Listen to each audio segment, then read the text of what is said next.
Hello all of you, good morning. Today अपना topic है rotational spectra.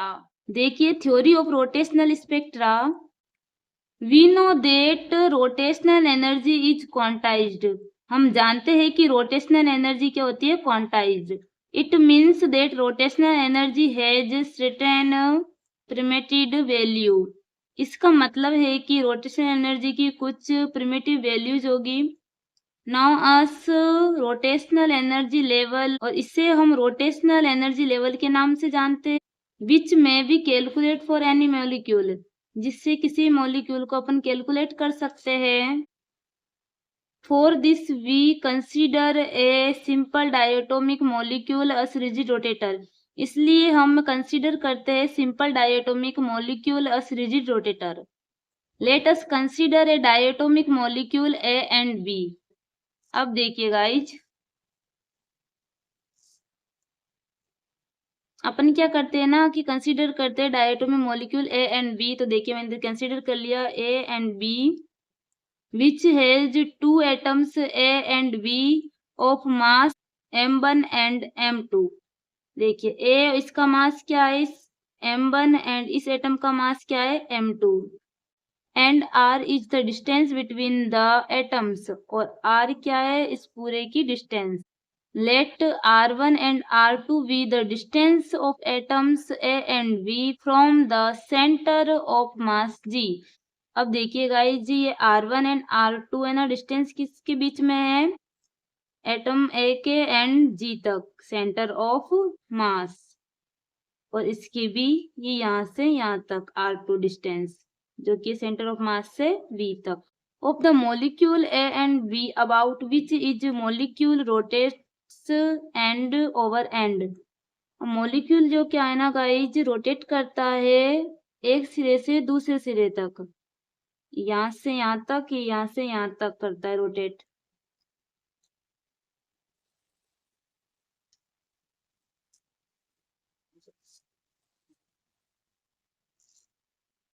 As the system is balanced about its center of gravity, we write।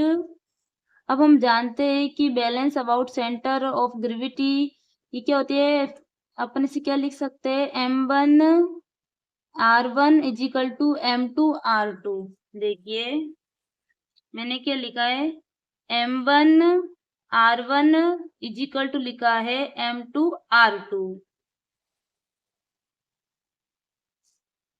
क्योंकि ये system is balanced about its centre of gravity, इसलिए guys अपन इसे ऐसे लिख सकते हैं। डायटोमिक टोटल डिस्टेंस क्या होगी, r is equal to r1 plus में r2। इसकी डायटोमिक टोटल डिस्टेंस क्या होगी, r is equal to r1 plus r2।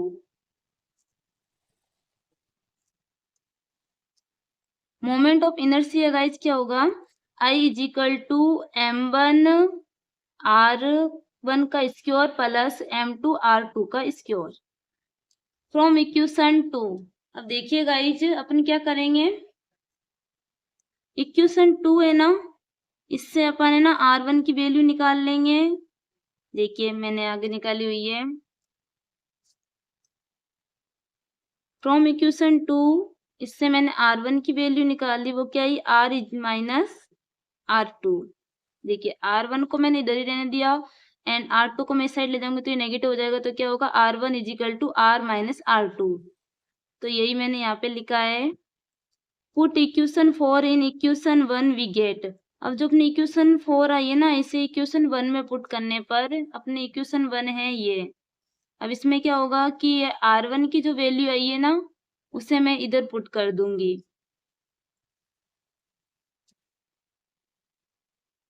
देखिए गाइज, अपने जो r1 की वैल्यू आई उसे पुट करने पर क्या मिलता है, m1 एज इट इज है, एंड r1 की जगह पर मैंने क्या लिख दिया, ये पूरा r minus r2 is equal to m2 r2 as it is है, जैसे लिखा हुआ था ना वैसे का वैसा ही। देखिए, ये ऐसे कैसे मैंने यहाँ पे लिख दिया।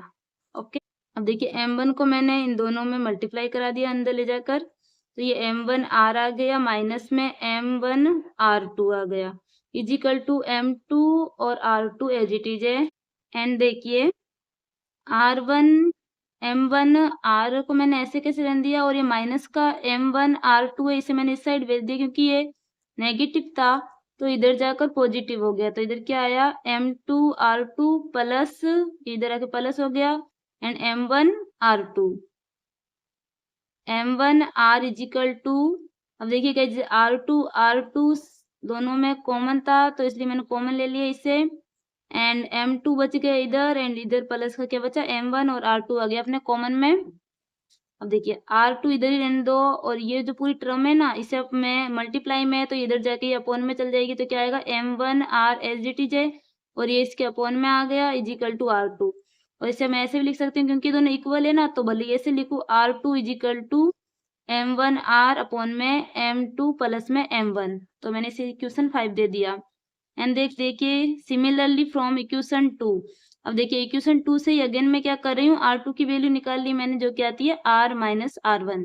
देखिए गाइस कुछ नहीं है, मैंने क्या किया, ये अपनी जो 2 इक्वेशन है ना, इससे पहले मैंने R1 की वैल्यू निकाली। वो कैसे निकाली, R1 को इधर ही रहने दिया था और इसको मैंने इधर इस साइड में लेके गई थी, तो अपने वो R1 की वैल्यू आ गई थी, और उसे फिर मैंने अपनी इक्वेशन 1 में पुट किया था। अब मैं क्या कर रही हूँ, फिर से इसी इक्वेशन से R2 की वैल्यू निकाल रही हूँ। वो कैसे निकाली, R2 को मैंने इधर ही रहने दिया और R1 को इस साइड लेके जाऊंगी, तो क्या जाएगा R माइनस में R1 is equal to R2 as it is रहेगा। तो इस R2 की वैल्यू को मैं फिर अगेन इसमें पुट करूंगी। देखिए आप अच्छे से समझना। तो देखिए गाइज,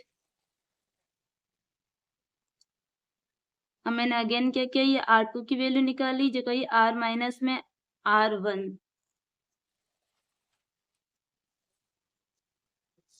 देखिए गाइज मैंने समझाने के लिए फिर से लिख दी। क्या करेंगे, पुट करेंगे 6 इक्वेशन इन 1 वी गेट। अब देखिए अपने 1 इक्वेशन है ये, 6 इक्वेशन, एंड देन देखिए अभी इसे अपन 6 को अपन 1 में पुट करने पर क्या होगा, ये R2 है ना, जो इधर मैं पुट कर दूंगी, M1 as it is, R2 as it is है, इज इक्वल टू M2 ये एज इट इज है, और ये R2 की जगह मैंने लिखा R माइनस में R। अब वही काम जो उसमें किया था, ये M2 को ना अंदर मल्टीप्लाई कर दूंगी, M2 R माइनस में M2 R1। अब देखिएगा इस फिर से इधर देखिए, मैं M2 R को इधर ही रहने दिया, सेम प्रोसेस जो उसमें किया था ना, और इसमें ये नेगेटिव का माइनस M2 R1 को मैंने इस साइड भेज दिया, तो ये क्या हो जाएगा M1 R1 प्लस, ये इधर आया plus M2 R1 is equal to, ये सेम एज इट इज। अब देखिए इधर क्या कॉमन आ रहा है R1, तो इधर मैंने R1 कॉमन ले लिया, अंदर बचा M1 प्लस में M2 इज इक्वल टू ये सेम। अब R1 मैंने इधर रहने दिया, ये मल्टीप्लाई में, ये इसके अपॉन में चले जाएगा, तो इधर मुझे को R1 की वैल्यू मिल गई। अब देखिए अपन को R1 की वैल्यू मिल चुकी है, R2 की वैल्यू मिल चुकी है, तो इसे मैं पुट कर दूंगी अपनी इस इक्वेशन में जो कि 3 है। I इज इक्वल टू क्या थी, M1 R2 R12 plus M2 R2 का स्क्वायर, तो R1 का स्क्वायर है और R2 का स्क्वायर। तो मैं जानती हूँ अपनी R2 वाली वैल्यू क्या थी, जो 5 इक्वेशन थी वो थी M1 R अपॉन में M2 प्लस में M। तो मैं इधर सबसे पहले R1 की वैल्यू का स्क्वायर करूंगी, फिर R2 की वैल्यू का स्क्वायर करूंगी। तो देखिए गाइज, ये देखो I is equal to M1 as it is है, ये R1 का स्क्वायर, यानी कि मैंने इसका स्क्वायर किया तो क्या आ जाएगा M2 का स्क्वायर R का स्क्वायर और इस पूरे का होल स्क्वायर। यही सेम मैंने इधर लिखा, plus M2 as it is है, R2 का स्क्वायर, R2 अपने ये है, तो इधर देखो इसका स्क्वायर लिखूंगी, तो मैंने ये लिख दिया M1 का स्क्वायर R का स्क्वायर और इस पूरे का होल स्क्वायर।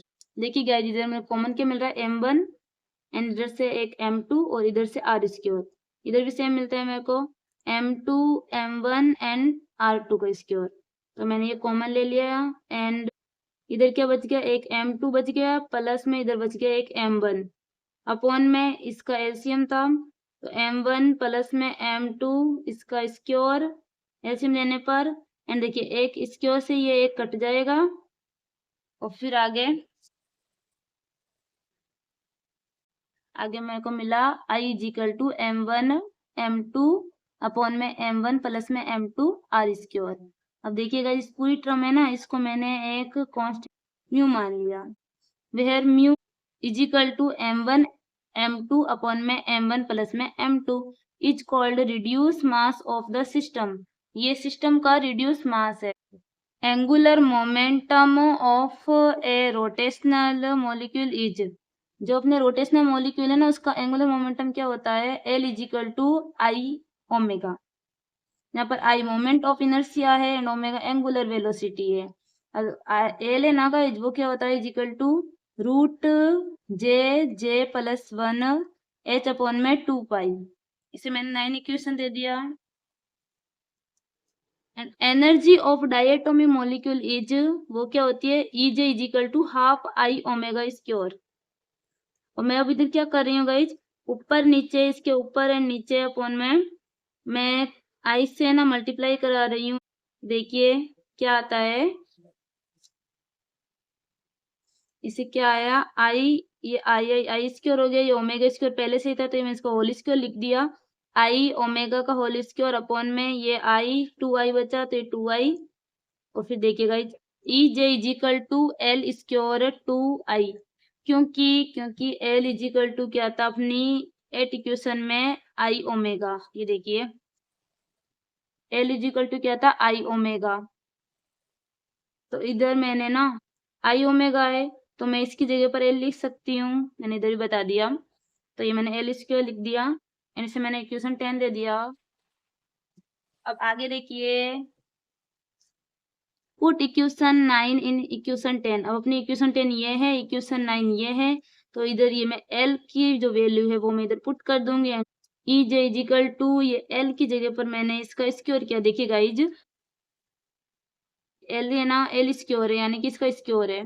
तो देखिए इधर मैं स्क्वायर करूंगी तो ये रूट से स्क्वायर कट जाएगा, ठीक है। और इधर स्क्वायर करूंगी तो क्या आएगा, एच स्क्वायर 2 का स्क्वायर एंड पाई का स्क्वायर। ओके, तो वही किया है मैंने। देखिए एंड तो क्या बचा, जे प्लस में 1 और इधर ये क्या आएगा, एच स्क्वायर अपॉन में 2 का स्क्वायर 4, ओके, पाई का स्क्वायर इंटू 1 2i। ये यहाँ से आया ना, ये अपने बचा हुआ था ना अपॉन में 2i, तो वही मैंने इधर लिख दिया मल्टीप्लाई में। अब देखिए गाइज एच स्क्वायर अपना एज इट इज है, ये 2 का स्क्वायर 4 हो जाएगा एंड 4 का मल्टीप्लाई 2 से कराएंगे तो 8 and pi square as it is, I as it is, इसे मैंने बाहर लिख दिया, मतलब इस साइड लिख दिया आई, ये सॉरी जे का जे और जे प्लस में 1 एज इट इज। 11 इक्वेशन दे दिया, where J is rotational quantum number, जहां पर जे क्या है, रोटेशनल क्वांटम नंबर, ये होता है 0 1 2 3, ओके। तो देखिए E zero is equal to, जब मैं जे की जगह पर 0 रखूंगी तब क्या होगा, H square 8 pi square I is into, J की जगह पर मैं 0 रखा, जे की जगह पर 0 रखा तो देखिए is equal to 0, okay. And वैसे ही मैं जे की जगह पर 1 रखा तो क्या मिला मेरे को, H square 8 pi square I and देखिए ये जे है ना, इसकी जगह पे 1 रखा, 1 प्लस में 1 तो क्या आया 2। देखो 1 1 प्लस में 1 पहले से ही था, is equal to 2 H square 8 pi square I. ये देखिए इधर एक 2 ऐड हो गया, ओके। सेम ऐसे अपन 2 के साथ करेंगे तो जे की जगह पर 2 2 रखा तो अपन को क्या मिलेगा, 6 एच स्क्योर अपॉन में 8 पाई स्क्योर आई। अब देखिए गाइज अपन एक डायग्राम देखते हैं जो कि है एनर्जी लेवल डायग्राम, और इधर क्या है, रोटेशनल एनर्जी, ठीक है। तो ये वही वैल्यूज है जो मैंने अभी निकाली। तो ये देखिए ये मैंने E1 की वैल्यू क्या निकाली, E2 की वैल्यू क्या निकाली, वही सेम इधर लिखी है मैंने। तो मैं देखो E1 की मतलब ये J की है ना, ये 1 क्या है, J, ओके। तो ये क्या आया, J1 था तब क्या मिला मेरे को, 2 H square 8 pi square H, और J2 था तब मेरे को क्या मिला, 6 एच स्क्योर 8 पाई स्क्योर आई। तो देखिए वही सेम मैंने लिखा इधर। देखिए 0 इज इक्वल टू जे, मतलब जे की वैल्यू 0, जे की वैल्यू 1, जे की वैल्यू 2। तो देखिए मेरे को जे की वैल्यू 1 थी तब क्या मिला मेरे को, 2 एच स्क्योर 8 पाई स्क्योर आई ऐसे मेरे को इधर जे की वैल्यू 2 थी तो मेरे को क्या मिला 6h² अपॉन में 8 पाई² आई। हे गाइस, तो आज का टॉपिक यहीं तक था। Thanks for watching.